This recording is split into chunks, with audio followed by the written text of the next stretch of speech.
A neurosurgeon, exhausted after a 12-hour shift at the hospital, has his routine shattered when he's abruptly pulled aside by a street florist. Desperate, she begs him to pretend to be her boyfriend, claiming she's being followed by her ex. The doctor agrees to help, only to be horrified when he recognizes the pursuer. It's his own older brother, a married businessman and father. If this story has you hooked, don't forget to subscribe to our channel and tell us what city you're watching from. Let's continue! I promise, this will be the best story you'll hear all year. The wail of an ambulance still echoed in Dr. Benjamin Ben Reed's ears as he walked, exhausted, through the streets of Manhattan. A 12-hour shift at Mount Sinai Hospital had drained him completely. The emergency neurosurgery he had performed that afternoon was especially grueling. A young man with severe head trauma after a motorcycle accident. Ben had managed to stabilize him, but he knew the next 48 hours would be decisive.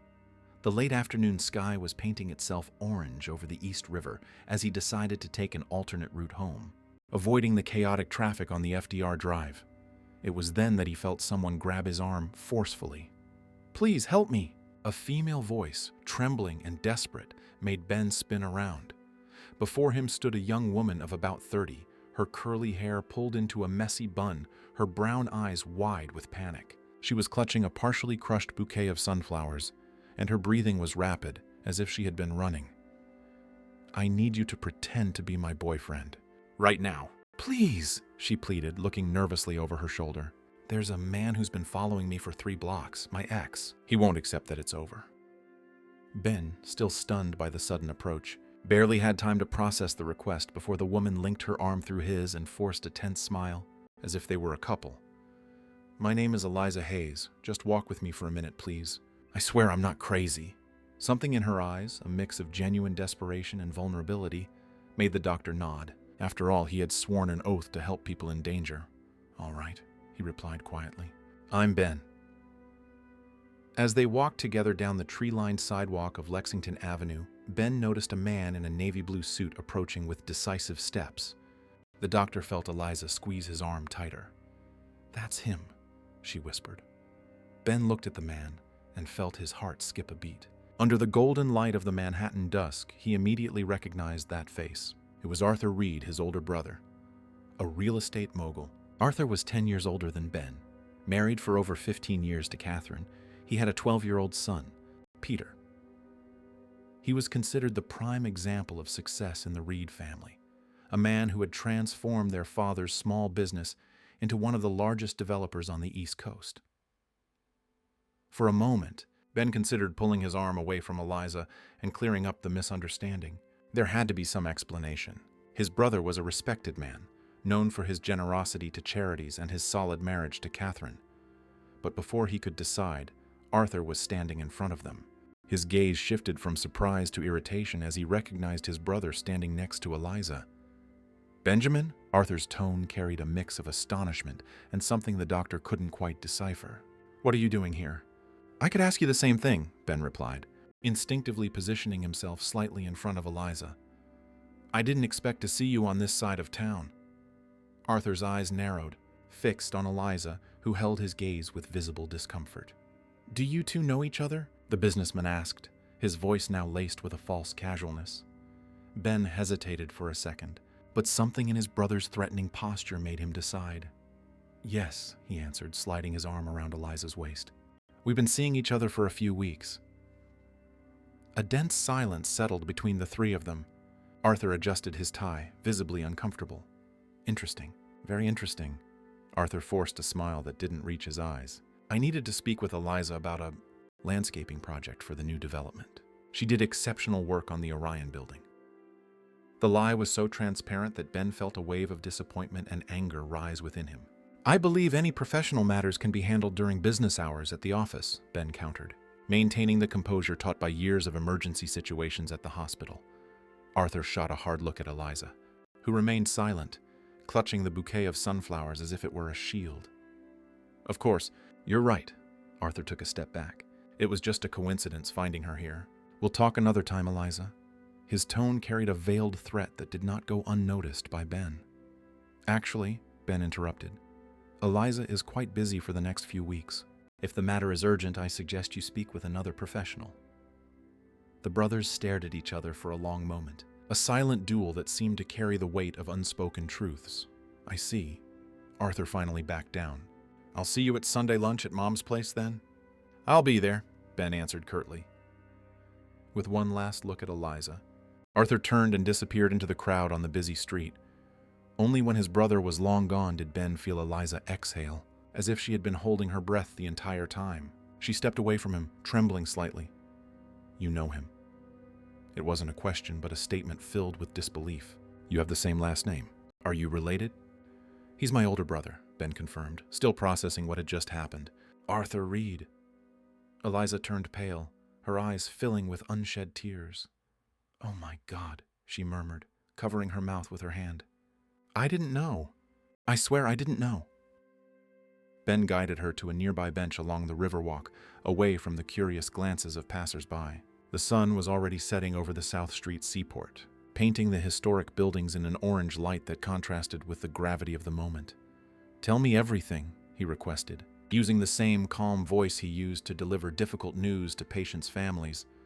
Eliza took a deep breath, clutching the sunflowers so tightly that a few petals fell onto her lap. I met your brother 3 months ago, when I was hired to do the floral arrangements for the opening of one of his company's new buildings, she began.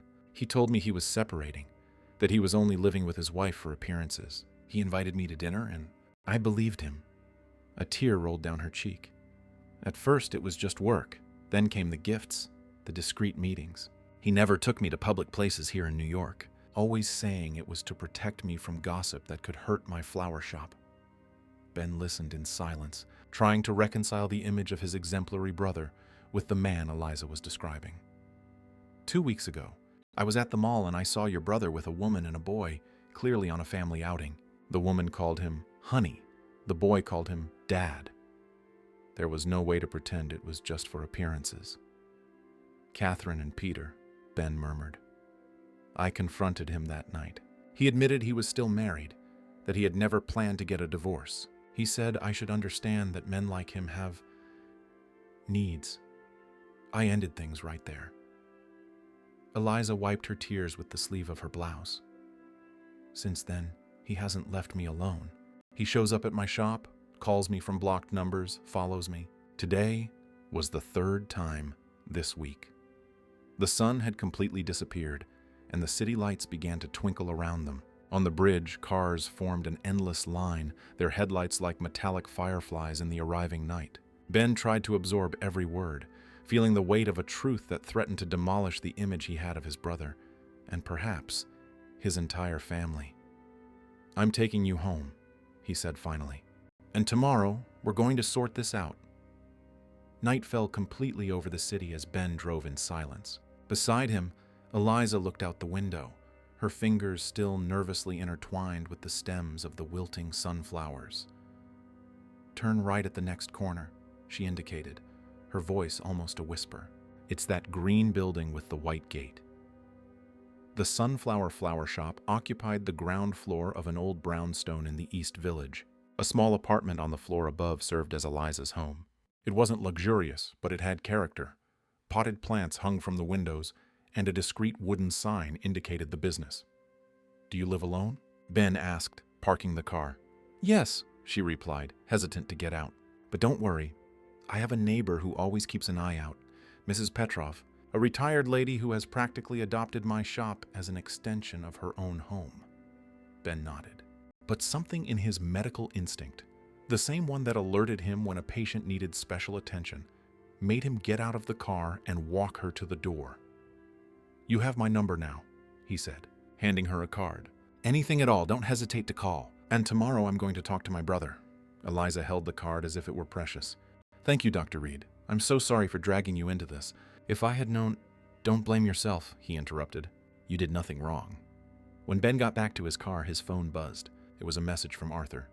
We need to talk. Urgent. That woman is not who you think she is. Followed by another. She's dangerous, Ben. A con artist. She's done this to other men. She threatened my family. Please, call me. Ben felt his blood boil. His brother's hypocrisy was so blatant it was absurd. He decided not to reply immediately. He needed time to organize his thoughts and not act on impulse. The next morning, after a restless night, Ben arrived at the hospital earlier than usual. He focused on his patients, mentally thankful for the demanding routine that kept him from ruminating on the previous day's events. During his lunch break, he received a new message, this time from Eliza. "Dr. Reed, your brother showed up at the flower shop today. When I refused to serve him, he started screaming in front of customers, saying I had tricked him and stolen money from him. I'm scared." Attached to the message was a photo of the shop with table arrangements knocked over and petals scattered across the floor. Ben's heart pounded. This was no longer just an extramarital affair. It was harassment, intimidation. He tried calling Eliza, but she didn't answer. He sent a message asking her to stay somewhere safe and promising to stop by the shop as soon as his shift ended. At 6 p.m., when he finally left the hospital, Ben drove straight to the East Village. He found the flower shop closed, the blinds pulled down. He knocked several times, calling for Eliza, until an elderly woman came out of the neighboring building. "Are you looking for Eliza?" asked Mrs. Petrov, adjusting her glasses to get a better look at him. "Yes, I'm a friend of hers. Ben Reed." The mention of the last name made the woman's expression harden. "Reed, huh? Related to that man who came here this morning, making that awful scene?" "Unfortunately, yes. He's my brother," Ben admitted. "But I'm here to help Eliza, not cause problems." Mrs. Petrov studied him for a few seconds before deciding to trust him. "She left," the woman revealed, lowering her voice as if sharing a state secret. "Closed the shop, grabbed a suitcase, and said she needed to get out of the city for a while. Asked me to water the plants and cancel her pending orders." Ben felt a tightness in his chest. "Did she say where she was going? Or when she'd be back?" "No, dear. Just said she needed distance to feel safe again." I've never seen the girl like that. Eyes all swollen from crying, shaking like a leaf. At that moment, Ben's phone buzzed with a message from Eliza. "I'm at the bus terminal. I'm going to my aunt's house in Philadelphia. I need time away from here. Your brother is spreading lies about me, saying I'm a con artist. I'm afraid this will permanently damage my business. Thank you for your help yesterday. You were a gentleman at a time when I really needed one." Without a second thought, Ben got in his car and drove to the Port Authority bus terminal. The place was chaotic, as it always was in the early evening. He searched through the crowd until he spotted Eliza, sitting alone on a bench near a boarding gate, a small suitcase at her feet. Seeing him approach, she stood up, surprised. "Dr. Reed, what are you doing here?" "I couldn't let you leave like this," he replied. "This situation, it's not fair that you have to abandon your life because of my brother's behavior." Eliza smiled sadly, readjusting the strap of her bag on her shoulder. "It's just for a little while. I need things to cool down. Your brother has connections, influence. People believe him, not me. I'm just the florist, the woman who supposedly tried to destroy a marriage." An announcement crackled over the speakers, informing that the bus to Philadelphia would be departing in 15 minutes. "I'll sue my brother if I have to," Ben said, determined. "What he's doing is a crime." "No," Eliza shook her head vehemently. "Please, don't do that. It would only make everything worse. I just want peace, to move on with my life." She took a deep breath, as if gathering courage. "There's one more thing you need to know," she continued, her voice now almost inaudible amid the terminal's bustle. "Your brother, when I found out he was married, that he had a son, I didn't know it was your nephew." Eliza's eyes filled with tears. "I ended it immediately. I would never be with a married man. If I had known from the beginning..." She paused, fighting the emotion. "Please, if you ever see his wife, Catherine, right? Tell her I didn't know, that I never wanted to hurt her or her son." The final boarding call sounded, and Eliza picked up her bag. "I have to go. Thank you for everything, Dr. Reed." "Call me Ben," he replied, feeling strangely connected to this woman he had known for less than 24 hours. "And please, let me know when you arrive safely." She nodded, and for a brief moment, their eyes met, a look heavy with possibilities that might never be realized. Then, she turned and walked toward the bus. Ben remained motionless, watching the bus pull away, carrying Eliza far from the mess his brother had created. A cold, calculated anger began to build inside him. It was no longer just about Arthur's lie to Eliza. It was about years of blind admiration for a man who didn't deserve it. He drove to his brother's luxurious penthouse on Park Avenue without calling first. The mansion, with its impeccable gardens and illuminated swimming pool, seemed to mock the simplicity of Eliza's flower shop. He rang the bell and was met by a housekeeper who recognized him immediately. "Dr. Reed, what a surprise. Mr. Arthur is in his study. I'll let him know you're here." "That won't be necessary," he replied, already walking into the house. "I know the way." He found Arthur sitting behind a massive mahogany desk, speaking on the phone. Upon seeing his brother, the businessman quickly ended the call. "Ben, I was just trying to reach you. We need to clear up this misunderstanding." "There's nothing to clear up," Ben interrupted, closing the study door behind him. "I know exactly who you are now." Arthur stood, walking around the desk to face his brother. "You don't understand. That woman is dangerous. She's tried to extort money from other men." "She's a manipulator. Stop it!" Ben's voice echoed in the study. "She's gone, Arthur. She left the city because of you. Her business, her life, all destroyed by your lies." Arthur paled slightly but maintained his defensive posture. "It's better this way. She needed to be out of our lives. She could have caused irreparable damage to our family." "Our family?" Ben laughed, disbelieving. "The only threat to your family is you, Arthur. Your infidelity, your lies." The tension between the brothers was palpable when the study door opened. Catherine entered, elegant as always in her navy blue dress, her black hair perfectly styled, contrasting with the paleness of her face. "Ben, what a surprise. I didn't know you were visiting us today." She looked from one brother to the other, immediately sensing the hostility in the air. "Did something happen?" Ben stared at his brother, giving him one last chance to redeem himself, to tell the truth. But Arthur just returned the challenging gaze. The silence hanging in the study was almost tangible. Ben looked at Catherine, the sister-in-law he had always admired for her elegance and intelligence, and felt the weight of the truth he was about to reveal. "Yes, Catherine, something has happened that you need to know," Ben said, ignoring Arthur's warning glare. "Ben, don't," Arthur started, taking a step toward him. "Don't what, Arthur? Don't tell your wife you've been cheating on her? That you harassed an innocent woman until you forced her to leave the city?" Catherine looked confusedly between them, her cordial smile slowly fading. "What are you talking about, Ben? Arthur, what is going on?" Arthur ran a hand through his graying hair, a calculating expression taking over his face. "Catherine, darling, Ben met a woman who fabricated an absurd story about me. A con artist who has already tried to extort money from several businessmen in New York." Ben couldn't believe how easily his brother lied. "That's a lie!" he exclaimed, turning to Catherine. "Yesterday, by chance, I met a woman named Eliza Hayes.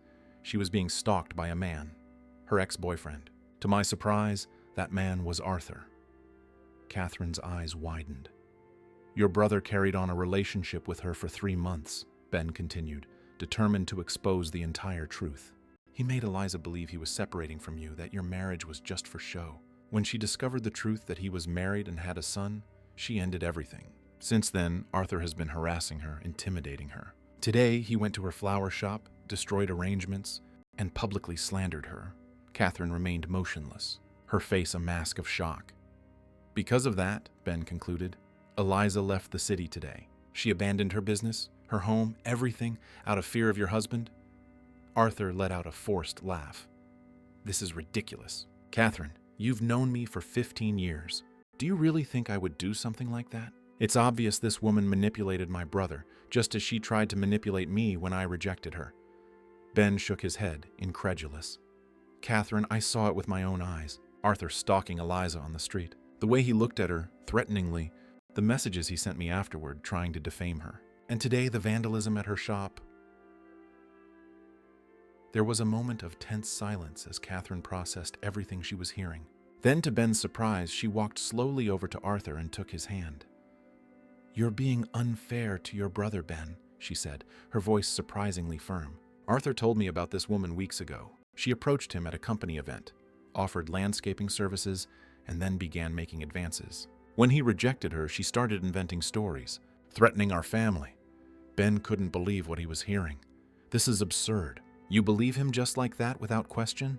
"Why wouldn't I? He's my husband, the father of my child, a man respected throughout New York," Catherine replied, lifting her chin in a defiant gesture. "You, on the other hand, Ben, have always been easily manipulated, always seeing the best in people, even when there's nothing good to see." Arthur smiled, triumphant. "You should apologize, brother. To Catherine, to me, to our family. This woman almost got what she wanted, to tear us apart." Ben looked from one to the other, realizing the extent of Arthur's manipulation. It wasn't just Eliza he had deceived, it was the entire Reed family for years. "I can't believe you're serious, Catherine. I've known my brother for 35 years. I know when he's lying. And I've known my husband for 15 years, she retorted. I know what kind of man he is. A man who built an empire from scratch, who donates to charity, who is respected by everyone. An exemplary father to Peter. And what about the messages he sent me? The customers who witnessed the scandal at the flower shop today? Arthur was just trying to protect you, to warn you about this woman.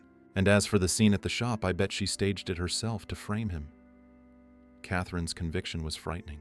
Ben realized it didn't matter what he said. She had chosen to believe her husband. I think you should leave, Ben, Arthur said, putting his arm around Catherine's waist. When you've calmed down, we can talk. I have nothing more to say to you, Ben replied, heading for the door. He stopped and looked at his sister-in-law. Catherine, if you ever want to know the truth, find me. The only truth I need to know is the one I live every day beside the man I love, she responded coldly. And please, don't come to Sunday lunch. I don't want Peter to see this. Disharmony between you. The words hit Ben like a punch to the gut. Being deprived of his nephew, whom he adored, was a blow he hadn't expected. As you wish, he said, leaving the study with what dignity he could muster. As he drove back to his apartment in Murray Hill, Ben tried to process everything that had happened. His brother's betrayal, Catherine's willful blindness, the injustice Eliza had suffered, and now the estrangement from his family. In the days that followed, the rift only deepened. Mrs. Reed, the brother's mother, called Ben, deeply disappointed. How could you accuse your brother like that, Ben? Destroy our family's harmony over the word of a stranger? Arthur is devastated. Mom, it wasn't like that. I don't want to hear it. You've always been jealous of your brother's success, always living in his shadow. But to invent something so horrible, I never thought you'd stoop so low. The conversation ended with Mrs. Reed demanding that Ben apologize to Arthur and Catherine if he ever wanted to be welcomed back into the family home, a condition he couldn't accept, not when he knew the truth. Weeks turned into months. Ben isolated himself at work, dedicating himself even more to his patients. Occasionally, he received messages from Eliza, who had settled in Philadelphia and was slowly starting to rebuild her life, opening a small flower stall in the Central Market. In one of those messages, she wrote, "Sometimes I think about coming back to New York. I miss my space, my customers, but then I remember the look in your brother's eyes, the impunity with which he acted, and the fear returns. It's like living in an invisible prison, Dr. Reed. I hope one day it passes." Ben wanted to tell her to come back, that he would protect her, that they would face Arthur together, but he knew it would be an empty promise. His own brother had orchestrated his isolation from the family with terrifying mastery. Christmas arrived, and it was the first time in 35 years that Ben didn't attend the Reed family's Christmas Eve dinner. Instead, he volunteered for a shift at the hospital, allowing colleagues with young children to spend the night with their families. It was during that shift that he met Maya, a newly hired nurse in the PICU, who had also opted to work on the holiday. Maya was the opposite of everything Ben had experienced in recent months. Sincere, direct, with no hidden agendas. They began to grow closer, first as colleagues, then as friends, and finally as something more. It was Maya who helped him accept the estrangement from his family, who convinced him that there were people who deserved his love and trust, despite his brother's betrayal. Your family chose to believe the version that caused them the least pain, she explained one night as they walked through Brooklyn Bridge Park. It's easier to think a stranger lied than to accept that someone we've loved for so long is capable of such cruelty. 3 years passed with almost no contact with the Reed family. Ben knew from hospital colleagues that his nephew, Peter, now 15, was growing up strong and healthy, that Arthur had expanded his business into the Southeast, that Catherine continued to be the perfect wife of the successful businessman. Eliza eventually stopped sending messages. The last one Ben received from her said she was moving to Chicago to start law school. "I want to help other women who've been through what I went through," she had written. "Thank you for being the only person in New York who believed me." Ben's life had found a new balance. His relationship with Maya had blossomed. They now lived together in his apartment, planning a future where the wounds of the past seemed increasingly distant. Until one Saturday morning before dawn, his phone rang. Catherine's number flashed on the screen. For a moment, Ben considered not answering. What right did she have to disturb him after so much time, after everything that had happened? But something, perhaps the doctor in him, accustomed to emergency calls, made him slide his finger across the screen. "Ben," Catherine's voice was unrecognizable, trembling and desperate. "Please, it's Peter. There was an accident. He's at Mount Sinai. The doctors say they need a neurosurgeon urgently." "They say you're the best." Ben's heart pounded. Peter, his nephew. What happened? "He was skateboarding with friends. He fell, hit his head. He's in a coma, Ben. Please, I know I have no right to ask you for anything after everything, but it's Peter." Catherine's voice broke into a sob. "I'm on my way now," Ben said, already getting out of bed under Maya's worried gaze. "Thank you," Catherine murmured. "Arthur is out of town at a meeting in D.C. I'm trying to reach him, but it doesn't matter. I'll take care of Peter." As he drove through the empty streets of Manhattan toward the hospital, Ben felt a whirlwind of emotions. Anger at his brother and sister-in-law for pushing him away from the family for years, fear for his nephew's condition, and a strange feeling that somehow fate was offering a chance at redemption, not for him who had always known the truth, but for those who had chosen to live in a lie. The lights of the Mount Sinai operating room had never seemed so intense to Ben. His hands, always steady during complex procedures, moved with pinpoint precision as he worked on Peter's brain. The teenager had suffered a severe traumatic brain injury with a subdural hematoma that needed to be contained immediately. "More suction here," Ben instructed the team, focused on the delicate operation. "We need total visibility of this area." For 6 hours, Ben fought to save his nephew's life, pushing aside all thoughts of the past, of Arthur, of the years of estrangement. In that moment, there was only the patient and the procedure, a precise dance between life and death that demanded his total concentration. When he finally closed Peter's skull and placed the last sutures, Ben felt the weight of exhaustion. It had been one of the most challenging surgeries of his career, not because of the technical complexity, but because of the emotional involvement. "Excellent work, Doctor," the surgical tech commented as she cleared the equipment. "That was a close one." Ben just nodded, pulling off his surgical mask. Yes, it had been close. If Catherine had hesitated a few more minutes to call him, if he had arrived later, if he didn't have experience with similar cases, so many variables that could have led to a tragic outcome.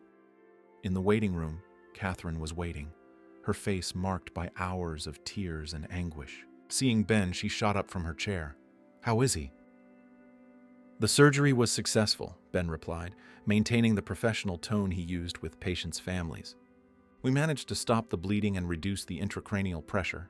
Now we have to wait. The next 48 hours will be critical."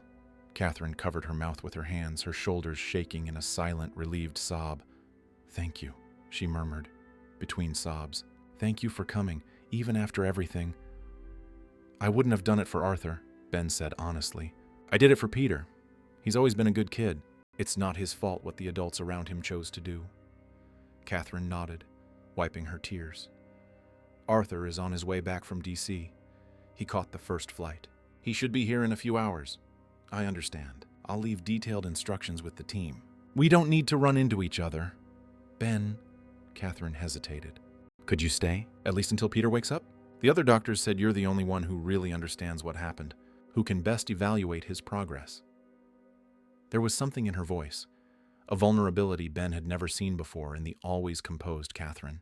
For a moment, he wondered if she was finally beginning to see beyond the facade of perfection she had built around her marriage. "I'll stay until he's out of danger," he finally agreed. "But I'd prefer to avoid a confrontation with Arthur. It wouldn't do anyone any good, especially Peter." The following hours were a constant vigil. Ben monitored Peter's vital signs, checked the CT scans, adjusted medications. The teenager remained in an induced coma, his young body fighting to recover from the trauma. During this time, Ben watched Catherine. The always impeccable wife of Arthur Reed now looked like a shadow of her former self, disheveled hair, deep dark circles, wrinkled clothes. She didn't leave the hospital for a minute, refusing to leave her son's side even when the nurses insisted she rest. In the early hours of the second day after the surgery, as Ben examined Peter's new scans, Catherine broke the silence that had settled between them. "I believed him," she said, almost in a whisper, "because it was easier. Because the alternative was to admit that I spent 15 years with a man I don't really know."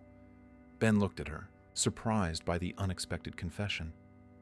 "Catherine, I'm not asking for forgiveness," she continued, her eyes fixed on her unconscious son. "I'm just trying to explain.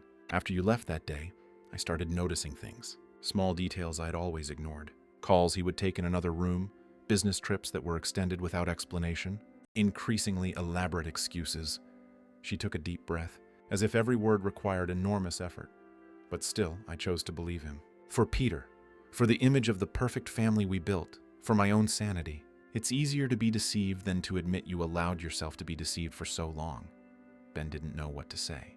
Catherine's confession was both a veiled request for understanding and a justification for her actions. "What matters now is Peter," he said finally. "He's going to need stability, support." Catherine nodded, grateful for the change of subject. On the morning of the third day, Peter's parameters began to improve significantly. Ben decided to reduce the sedation, allowing the teenager to gradually emerge from the coma. It was at that moment that Arthur arrived. Ben saw him before he even heard his voice, the imposing figure in the hallway, speaking to nurses as if commanding one of his construction sites. 3 years had passed, but Arthur looked the same. Confident, controlling, accustomed to having his orders obeyed. Ben took a deep breath, preparing himself for the inevitable encounter. For Peter's sake, he would remain civil. "How is he?" Arthur asked, walking into the ICU room without greeting his brother, addressing Catherine directly.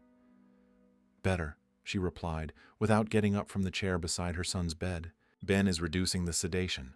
He should start to wake up in the next few hours." Arthur finally looked at his brother, a mixture of discomfort and reluctant gratitude on his face. "Thank you for taking care of him," he said, extending a hand in a formal gesture.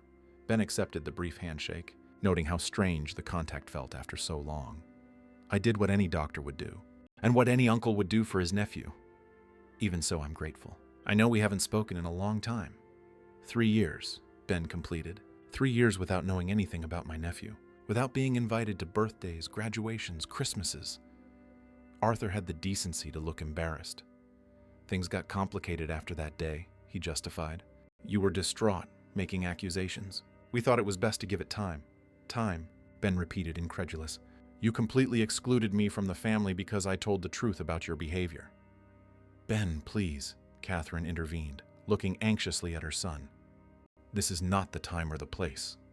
She was right. Ben took a deep breath, composing himself. "I'm going to check the latest scans," he said, heading for the door. "I'll be back in an hour to assess Peter's vitals." In the hours that followed, Ben kept his distance, entering the room only when necessary, treating Arthur with the professional formality he reserved for the difficult families of patients. The businessman, for his part, seemed relieved by the tacit truce.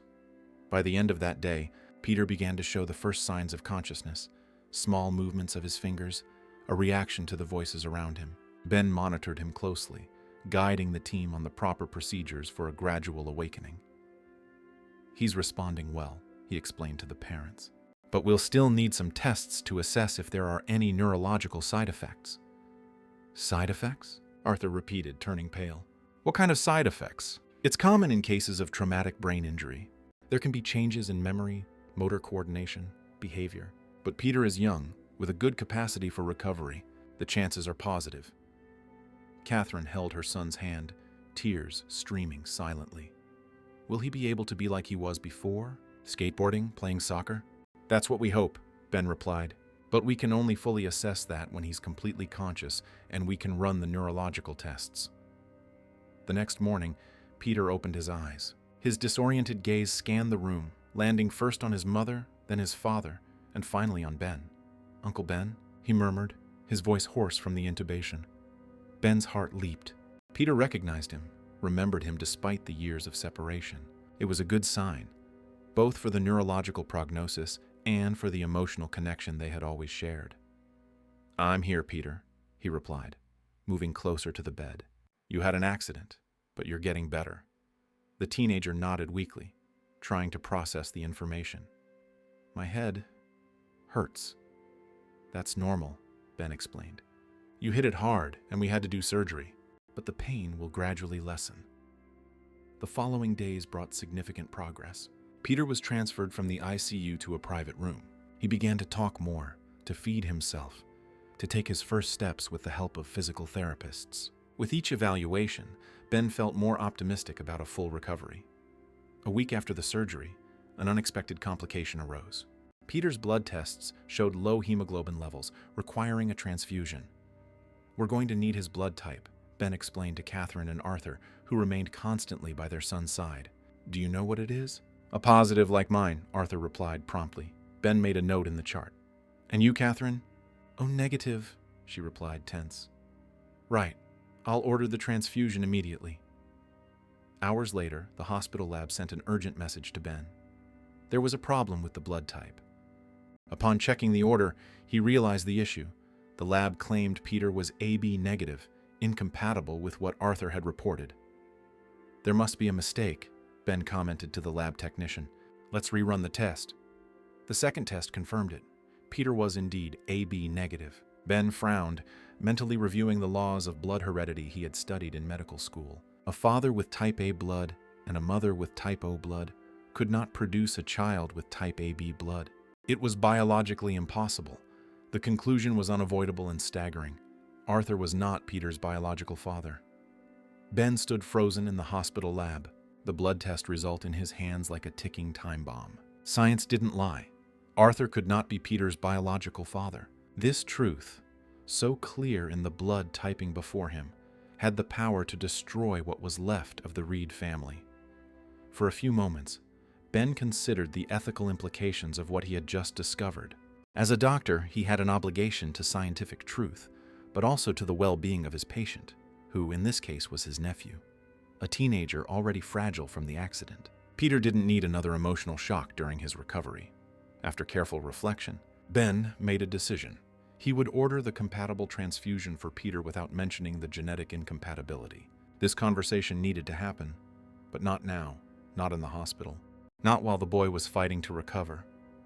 When he returned to Peter's room, Catherine was alone with her son, who was sleeping peacefully. "Where's Arthur?" Ben asked, checking the patient's vitals. "He went to handle some problems at the company," she replied, without taking her eyes off her son.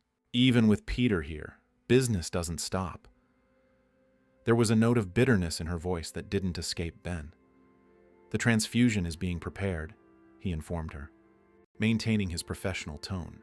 "We'll start as soon as it's ready." Catherine nodded, continuing to stroke her sleeping son's hair. There was something in her posture, a tension in her back, an almost imperceptible tremor in her hands that suggested to Ben that she might know more than she was letting on. "Catherine," he began, choosing his words carefully, "when the transfusion is over, I'd like to talk with you. In private." She looked up, meeting Ben's gaze with a look that mixed apprehension and resignation. "It's about Peter's tests, isn't it?" "Yes, there are some issues we need to discuss." Catherine closed her eyes for a moment as if gathering her strength. "I understand." "After the transfusion, then?" The transfusion went smoothly. Peter slept through the entire procedure, his young body absorbing the donated blood that would aid his recovery. When it was finished, and the nurses had cleared the equipment, Ben invited Catherine for a talk in the small conference room on that floor. Sitting across from each other, doctor and patient's mother, brother-in-law, and sister-in-law, near strangers after 3 years of distance, they regarded each other in silence for a few seconds. "It's about Peter's blood type, isn't it?" Catherine finally broke the silence, her voice barely audible. Ben nodded, surprised by her perception. "Yes. The tests show Peter is AB negative, Arthur is a positive, and you are O negative. Which means Arthur can't be Peter's biological father," she completed, the words coming out like a long-held confession. Ben watched her closely, noticing there was no surprise on her face, only a profound sadness. "You already knew." It wasn't a question, but a statement. Catherine nodded, silent tears beginning to trace paths down her cheeks. "I've always known," she admitted, her voice choked with emotion. "Since before Peter was born?" "Who?" Ben started but stopped, realizing he had no right to ask that question. Catherine, however, seemed ready to share a secret she had kept for 15 years. "It was one night, just one," she explained, looking down at her hands. "Arthur was traveling as usual. It was our 5th year of marriage, and I already knew about his infidelities, even though I pretended not to. That night I was so lonely, so abandoned." She paused, taking a deep breath to control her emotions. "A colleague from work, Richard, was always there for me, listening, supporting. He was kind when I needed kindness the most. It was just one night, Ben. One night of comfort in years of loneliness. And Arthur never knew? Never. When I found out I was pregnant, I calculated the dates. I knew it couldn't be Arthur's. He was in Portugal when Peter was conceived. I thought about telling the truth, about asking for a divorce, but Arthur was so happy about the news. For the first time in years, I saw the man I had fallen in love with. He changed during the pregnancy. He was present, attentive. I thought a child could save our marriage. And in a way, it did. Ben absorbed every word, mentally recalibrating everything he thought he knew about his brother's family. And this man, Richard, does he know about Peter? Catherine shook her head. He moved to Canada a month later. I never heard from him again. And Peter, Arthur loves him as if he were his own blood. It's the only genuine thing about my husband, the love he has for his son. You never considered telling the truth? Many times, Catherine admitted, especially in recent years when Arthur's infidelities became more frequent, more blatant. But what right did I have to destroy the relationship between a father and son? Peter adores Arthur, always has, and Arthur, with all his faults, has been a present and loving father. Ben then understood the complexity of the situation. What seemed like a simple matter of truth versus lies was, in reality, a tangled web of emotions, compromises, and choices made over many years. I won't tell Arthur, he said finally. It's not my place to reveal this. But Catherine, one day Peter might need to know, for medical reasons if nothing else. I know, she sighed. I always knew this day might come. I just didn't expect it to be now while he's still recovering. It doesn't have to be now, Ben assured her. Peter is recovering well. When he's strong enough to go home, we can revisit this issue. Catherine took Ben's hand, squeezing it with gratitude. Thank you, Ben, for saving my son, for understanding, for not judging. We all make mistakes, Catherine. We all keep secrets. 2 months passed. Peter made a remarkable recovery, exceeding medical expectations. After 3 weeks in the hospital and 5 more of intensive therapy, he was almost completely recovered, with only a slight coordination difficulty that the physical therapists assured would be temporary. During this period, Ben reconnected with his nephew, first as a doctor, then as the uncle Peter remembered fondly from his childhood. The teenager frequently asked why his uncle had distanced himself from the family, but Ben would deflect, saying only that adults complicate things sometimes. Arthur maintained a cordial but distant relationship with Ben. He formally expressed his gratitude for the medical intervention that saved Peter but avoided encounters beyond what was necessary. The businessman still seemed uncomfortable with his brother's presence, as if fearing that old accusations might resurface at any moment. Catherine, on the other hand, actively sought to rebuild bridges. She invited Ben to lunches, asked for advice on Peter's recovery, and gradually began to talk about the years of separation, about how she regretted pushing her brother-in-law away from the family. Peter misses you, she said one afternoon, as they watched the teenager in his physical therapy session. He always asked about you during those years, why Uncle Ben didn't come to parties anymore, why he never called. What did you tell him? Ben asked. That you were very busy saving lives, Catherine replied with a sad smile. It wasn't entirely a lie. Ben's life had also changed. His relationship with Maya had evolved. They were engaged, planning a wedding for the end of the year. The nurse, with her generous nature, fully supported Ben's reconnection with his nephew, even understanding the complexities of the relationship with the rest of the family. One Sunday morning, while having coffee with Maya at a cafe in the West Village, something on television caught Ben's attention. It was an interview on a local news program. The reporter was speaking with a woman with short professional hair wearing an elegant suit on the steps of the New York County Supreme Court. Eliza?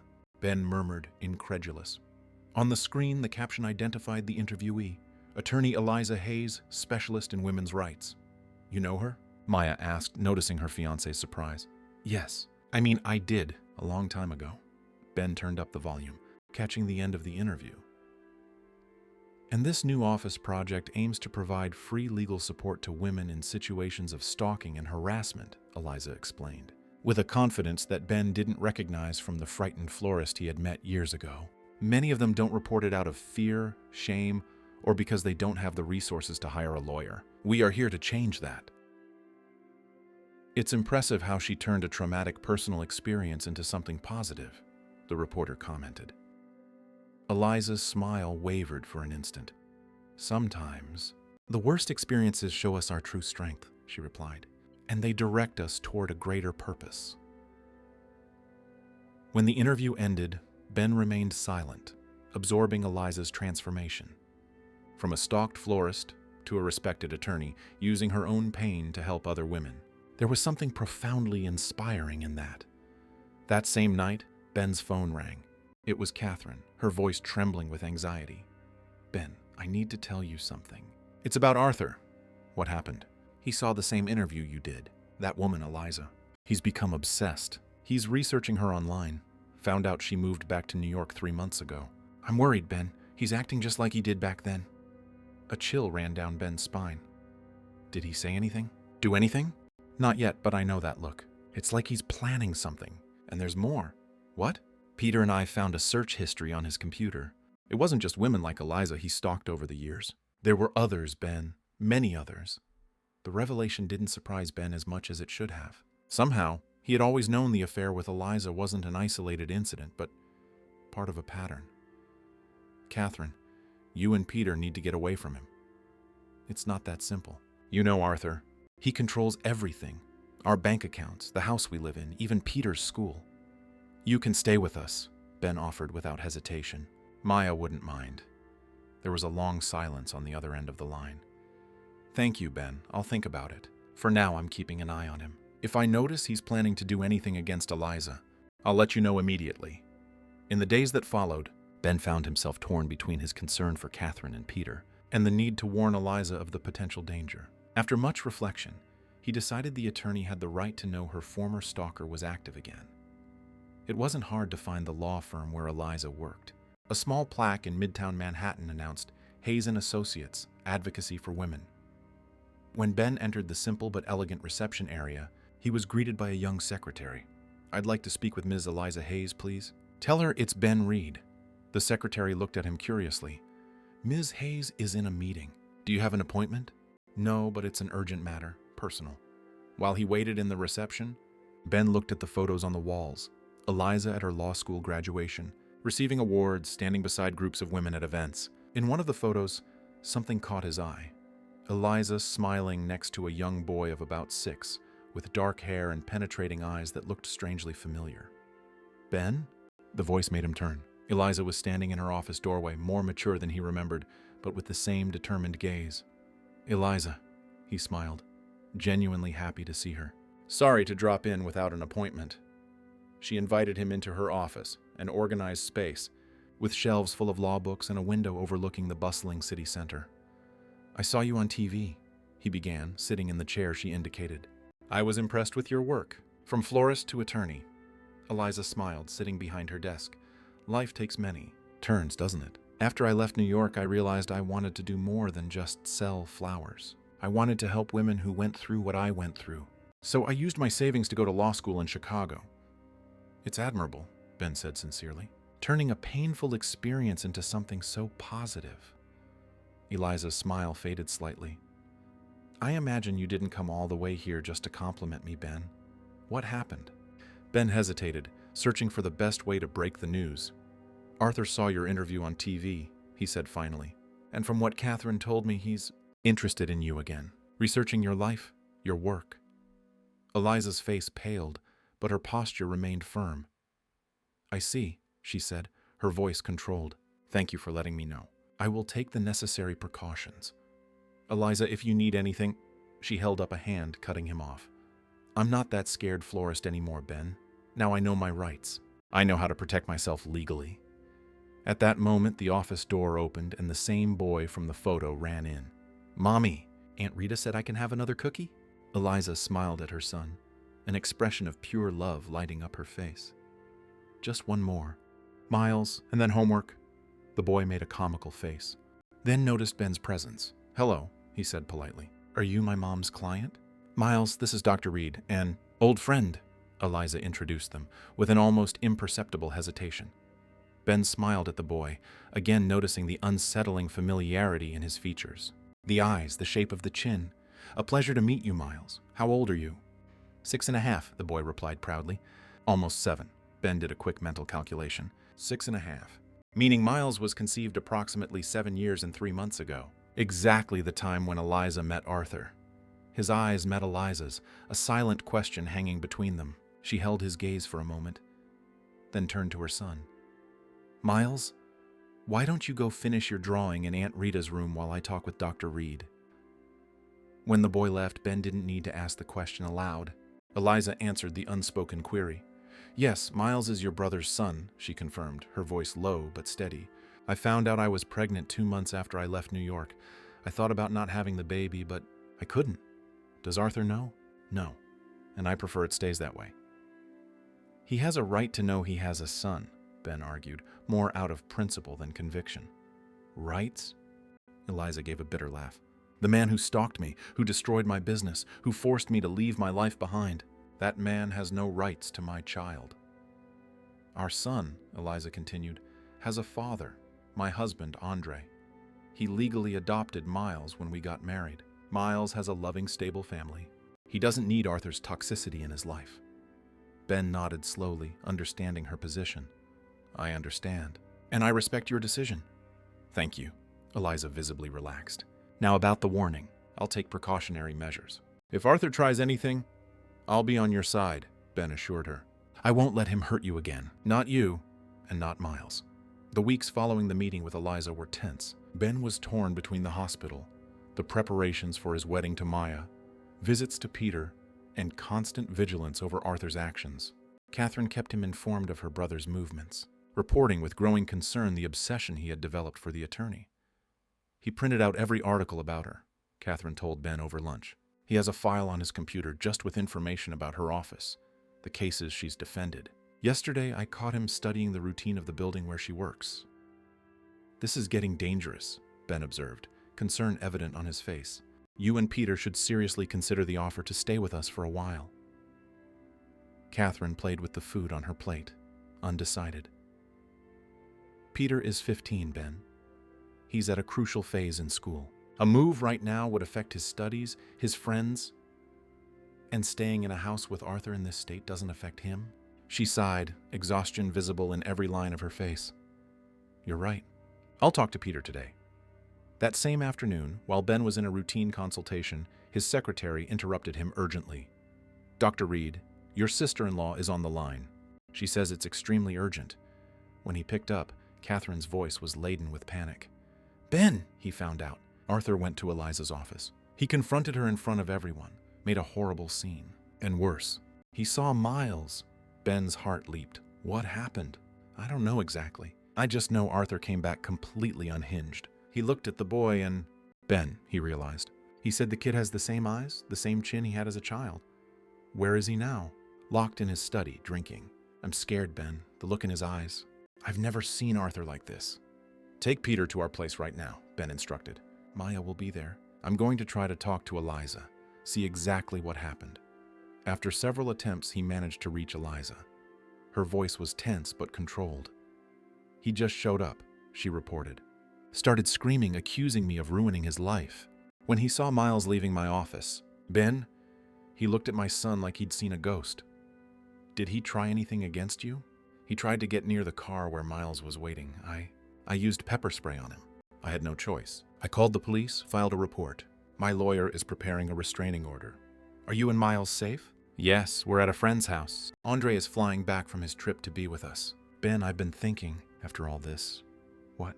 "I'm not the only one, you know? After I became a lawyer, I met other women who went through the same thing with your brother. I'm considering a class action lawsuit for harassment, stalking." The news hit Ben like a punch. Other women, a pattern of behavior that stretched back years, maybe decades. "How many?" he asked, his voice almost failing. 5 so far, all with similar stories. Arthur would court them, usually in professional contexts. When it ended, or he was rejected, the stalking and defamation would begin. Ben closed his eyes, feeling the weight of the revelation. "What can I do to help?" There was a pause on the other end of the line. "Would you be willing to testify? To tell what you saw that day 7 years ago? As a witness, your testimony would carry a lot of weight. A respected doctor, with no personal interest in the case?" "Of course," Ben replied without hesitation. "I'll do whatever it takes." Events snowballed in the following weeks. The case gained traction in the local media. Prominent developer accused of stalking by 6 women. Arthur's company began to lose contracts. Investors pulled out. The carefully constructed image of the exemplary businessman crumbled with every new detail revealed. Catherine and Peter moved temporarily into Ben and Maya's apartment. The teenager, still recovering from his accident, showed increasing signs of stress from the situation. "I hate what's happening," Peter confided in his uncle during a physical therapy session. "The kids at school look at me differently. Some parents won't let their kids hang out with me. Like it's my fault what my dad did." "You're not to blame for anything, Peter," Ben assured him. "And this will pass. People will forget." "But I won't forget," the teenager replied, tears in his eyes. "I'll never be able to forget that he's that kind of man." Ben hugged his nephew, his heart breaking for the boy who was innocently paying for his father's mistakes. On the eve of the trial, Peter disappeared. Catherine called Ben in a panic. The teenager hadn't come home from school. His things were gone from his room, along with some cash and his handheld game console. A frantic search began. Ben, Maya, and Catherine scoured places Peter frequented. They called friends, teachers. Nothing. It was only at dusk that Ben had an idea. The small cabin the Reed family kept up in the Catskills, a mountain town an hour from NYC, where Peter used to vacation as a child. Driving up the winding road to the town, Ben tried to imagine what was going on in his nephew's head. The disappointment with his father, the public exposure of his family, the constant stress at home. It was too much for any teenager, especially one still recovering from physical trauma. The cabin was dark when he arrived, but the porch door was unlocked. In the back room, he found Peter huddled on the bed, headphones isolating him from the world. "Everyone is worried about you," Ben said softly after his nephew removed the headphones. "Sorry," Peter murmured. I couldn't take it anymore. I couldn't stand watching Mom cry every night. I couldn't stand Dad's messages, one minute begging for forgiveness, the next blaming Mom for taking sides against him. "You could have talked to me. What good would it do?" "You can't fix this, Uncle Ben. No one can. Our family is destroyed." Ben sat on the edge of the bed, choosing his words carefully. "Families change, Peter. Sometimes they break, sometimes they reform. The important thing is that there are people who love you, who care about you. Your mom, me, Maya." Peter looked up, his eyes red from crying. "I want to live with you," he declared, his voice suddenly firm. "I don't want to go back home, not now, not after the trial. I don't want to be near him. That's a serious decision. I'm 15. I can already choose who I want to live with. And I choose you and Maya." The trial was as difficult as Ben had imagined. Sitting on the witness stand, he recounted in detail what he had witnessed 7 years ago. Arthur stalking Eliza, the intimidation, the veiled threats, the defamation that followed. He described how his brother had orchestrated his estrangement from the family when he tried to expose the truth. Arthur, sitting next to his lawyer, maintained an impassive expression, avoiding looking directly at his brother. Catherine testified next, corroborating her husband's controlling and manipulative behavior pattern. The 6 women, led by Eliza, presented overwhelming evidence, threatening messages, witnesses to the harassment, records of stalking. One of them, a former secretary from the development company, bore emotional scars so deep she could barely speak in Arthur's presence. After 3 days of testimony, the judge announced his decision. Arthur was sentenced to 3 years in prison, in a work release program, in addition to paying restitution to the victims, and a permanent restraining order. The sentence was met with a mixture of relief and sadness by Ben. Watching his brother be handcuffed and led out of the courtroom didn't bring the satisfaction he might have imagined, only the confirmation that the family rift was complete and irreversible. As the officers led Arthur away, Catherine approached her now ex-husband. Ben couldn't hear what she said, but he saw Arthur's expression transform. First confusion, then shock, and finally a visceral pain that contorted his features. Later, Catherine would tell him what she had said in her last moments with Arthur. "He needed to know the truth about Peter," she explained, her voice heavy with a mix of guilt and liberation. That the son he loved so much, the only human being he seemed capable of feeling genuine love for, was not biologically his. That was cruel, Ben observed, no judgment in his voice. "Yes," Catherine admitted, "as cruel as he was to all those women, as cruel as he was to me for 15 years. I needed him to feel at least a fraction of the pain he caused." Her exit from the courtroom was surreal. reporters captured the moment when Catherine, after revealing the truth to Arthur, began to laugh. A laugh that was at first restrained, but grew until it became almost hysterical as she walked alone through the courthouse corridors. 2 days later, Catherine was found at home, in a catatonic state, mumbling incoherently. The emotional breakdown, doctors explained, was the result of years of contained psychological stress, now released by the case's resolution. She was hospitalized for psychiatric treatment with an expected release in a few weeks. Temporary custody of Peter was granted to Ben without contest. The teenager adapted surprisingly well to his new life in the apartment, with his uncle and his now Aunt Maya. He returned to school, resumed physical therapy, and slowly began to smile again. "I think this is the first time I've seen you genuinely happy in months," Ben commented, watching his nephew laugh at one of Maya's jokes during dinner. "It's because here I can just be myself," Peter replied simply. "I don't have to pretend everything is okay. I don't have to protect anyone." 3 months after the trial, with Catherine recovered and actively participating in her son's life, though living separately, Ben received a message from Eliza. "Miles has been asking a lot of questions about his biological family. I think it's time he met relatives other than the father he chose for himself. Would you and Peter like to meet us this weekend?" The meeting took place in a park along the East River on a sunny Sunday morning. Peter, initially nervous about meeting a half-brother he never knew existed, was quickly charmed by the spirited Miles. Despite the age difference, 15 and 7, the two discovered common interests in video games and adventure stories. "He has your smile," Eliza observed, sitting next to Ben on a bench as they watched the boys play. "And my mother's eyes," Ben completed. "It's incredible how genetics work, isn't it? 2 children, sons of the same man, raised in completely different environments, and yet they share little gestures, expressions." "I'm glad Peter has you," Eliza said, watching the teenager teach Miles how to fly a small drone. "All children deserve adults who love them unconditionally." Ben nodded, a sense of peace washing over him for the first time in years. "You know what's ironic?" he reflected. "Arthur, with all his obsession for control and appearances, ended up being the catalyst for something beautiful. If it weren't for him, for his actions, his terrible choices, we never would have met. These boys never would have found each other." "From darkness, sometimes light is born," Eliza mused. "That's what I've learned in these years. That even from the worst experiences, new paths can emerge, new possibilities." Watching the 2 boys play under the New York sun, Ben couldn't help but think how unpredictable life was. 7 years ago, exhausted after a long shift, he had been approached by a desperate florist, a coincidence that would forever change the course of several lives, breaking old bonds and creating new ones. Peter and Miles were now laughing loudly, running around a large tree, the drone momentarily forgotten. Half-brothers who had just met, but who already showed a connection that transcended lost time and the complex circumstances of their kinship. "They're going to be okay," Ben affirmed, more to himself than to Eliza. "Yes," she agreed, her face lit by a serene smile. "They're going to be better than okay. They'll grow up knowing that family isn't just about blood or a last name. It's choice. It's love. It's being present in the hard times." Ben reached out, taking Eliza's hand briefly in a gesture of gratitude and mutual understanding. Not as the start of something romantic. They had both moved on, built full lives with people they loved, but as the recognition of a shared journey of wounds that, though scarred, had fundamentally transformed who they were. "To our sons," Ben said, looking at Peter and Miles, "and to the new families we built from the ruins of the past."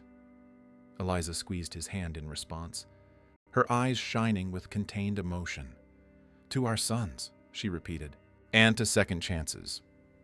Friends and listeners, we hope the story of Ben, Eliza, and their families has touched your hearts. Sometimes, the strongest bonds are born from the most painful experiences, and the truest families are the ones we choose to build, regardless of the blood that runs in our veins.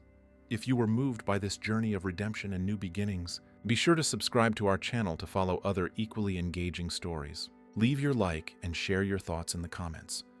Your opinion is essential for us to keep bringing content that makes a difference. And remember, for every story that comes to an end, there is always a new chapter waiting to be written. Until next time.